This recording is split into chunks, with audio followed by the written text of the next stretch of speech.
عام آدمی تنقید بھی کرے گا کہ یہ کیا ادھر ادھر کی باتیں کر رہے ہیں، لیکن وہ پھر جب آخری تقریر ہوتی تھی تو جب تقریر ختم ہوتی تھی، جو بات وہ ذہن میں بٹھانا چاہتے تھے، دل میں اتارنا چاہتے تھے، وہ بیٹھ چکی ہوتی تھی۔ باقی یہ کہ ادھر ادھر کی چیزیں جو ہیں، وہ آکسیلری چیزیں ہیں، وہ رہتی ہیں۔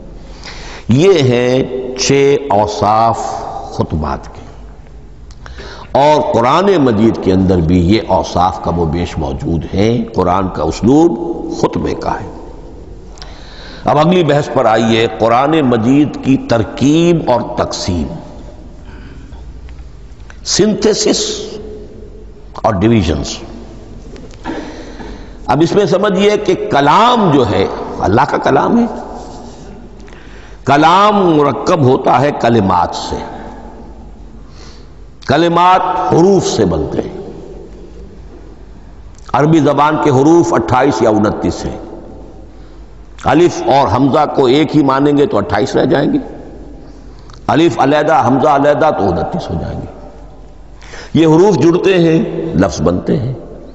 لفظ محمل بھی ہوتا ہے، لیکن کلمہ وہ کہلاتا ہے جو بامانی لفظ ہو۔ پھر ان کلمات کو آپ جوڑتے ہیں، یہ مرکب توصیفی بن گیا، مرکب اضافی بن گیا، مرکب عددی بن گیا، مرکب جاری بن گیا۔ پھر ان مرکبات کو جوڑ کر فقرہ بنتا ہے، جملہ بنتا ہے، کلام مفید جس کو کہا جاتا ہے۔